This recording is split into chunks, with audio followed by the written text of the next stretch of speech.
always on the edge of your seat no matter what kind of racing it is because, I mean, everybody loves speed. So I would say getting people new into the sport, seeing the sport grow, and we're starting to see that really big here at Knoxville Dragway. And we have ways for people to come out and get involved at an entry level where it's affordable for everyone. I mean, we've got guys that bring their wives' minivans up here and drag race. And we actually have classes that they can get out here and compete for money and compete for trophies and cool stuff like that. And it can also compete for championships. So depending on what kind of racing it is, you ain't got to have a rocket of a car. Bracket racing, all you got to do is come out here and run the same number all day. So be consistent. So fair game for anybody.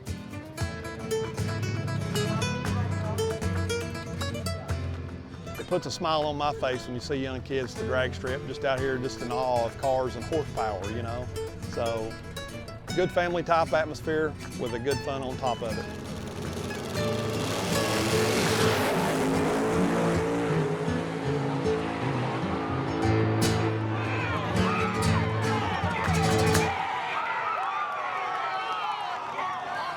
I had some family that was involved in NASCAR, so I grew up around the TV.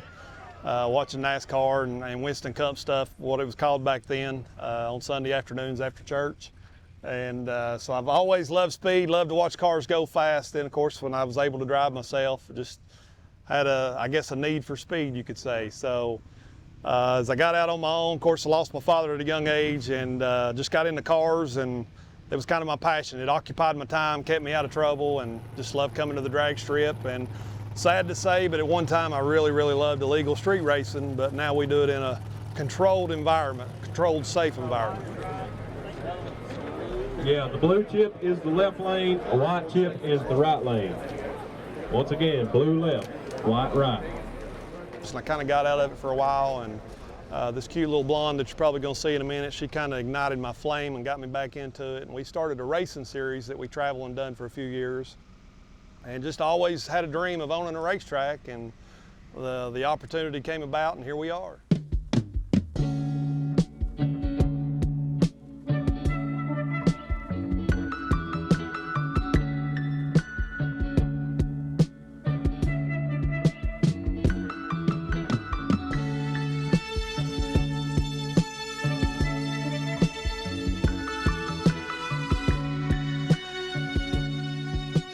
We met in the woods four-wheeling, actually. We both enjoyed that, became good friends, and it sort of just kind of took off from there. And he has a car, so we used to go and race. And we loved that, the friendships that we developed and like became family with certain people.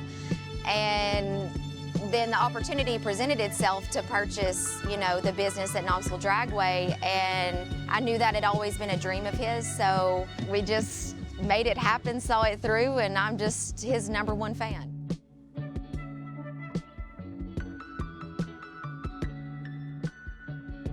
Generally, our season starts in about March and we run through November. We try to have events just about every weekend. We mix it up. We have a lot of bracket racing. Tonight we have no prep racing. We have heads up outlaw racing. Then we do benefits. We have the Southeast Gassers, which is a big thing. It's like, I tell everybody, it's like taking a trip back in time to the golden era of hot rodding. So it like takes you back to the 1960s. If you've never seen a backwards no prep race, it's phenomenal. Basically, you're taking, there's several cars here that are 1,000, 1,500, some of them maybe even close to 2,000 horsepower, and it's just like racing out here on the highway. Now, it is legal, it's safe, it's in a controlled environment, but these guys love it. It's just like going out back in the day and hanging out with your buddies and drag racing and just doing wild, crazy, fun stuff on the street. We're just giving them a safe place to do it. So when the fans love it, it's a show. It's unprecedented to watch. I am a 5th grade teacher. We have test and tune on Fridays. Well, teachers, you know, we don't get off on Fridays, so I work full-time Friday and then usually come up to the racetrack and kind of help getting things organized, sort of started, whether it be concession stands at the gate or anything like that. And then go into Saturday, which is normally our like big events that we promote. It's a busy time when you work full time and you don't really kind of get the break of the weekend, but I think our passion and love for each other and for the sport of drag racing and just seeing, how much people enjoy being here and how much it means to them, that kind of keeps me motivated personally, because there's sometimes I'm tired, but you know, it is what it is, and we push through and we go on.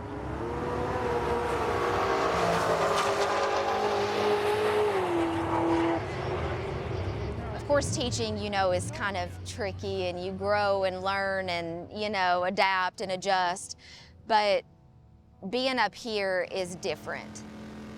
People are choosing to do this, you know, and the fact that they choose this is how they want to spend their time, is kind of awesome, you know? And then on top of that, people are just genuinely happy to be here. And then that sort of creates this sort of friendship and family-like feel. And that is my favorite part of being up here, is you have working with us and just the lengths that they go through, and knowing that they have jobs during the week and they come up here and bust their tails, and it's awesome.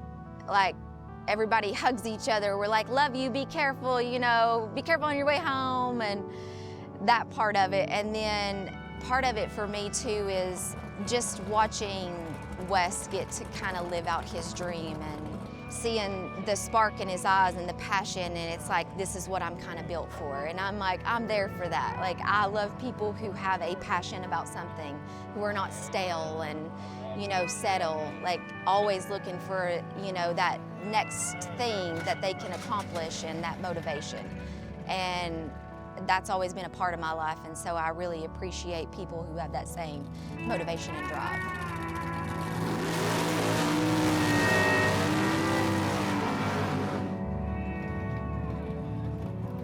Now, when you go to events like this, it's more of the cut loose, wild, have fun. They just want to boogie. They want to get down the track, and they want to get there first. So it's a heads up outlaw racing. So we do a lot of that here, and it's every type of racing we do, it's like family. Some are a little bit different than others, but it's like a big family, and we're glad to have them.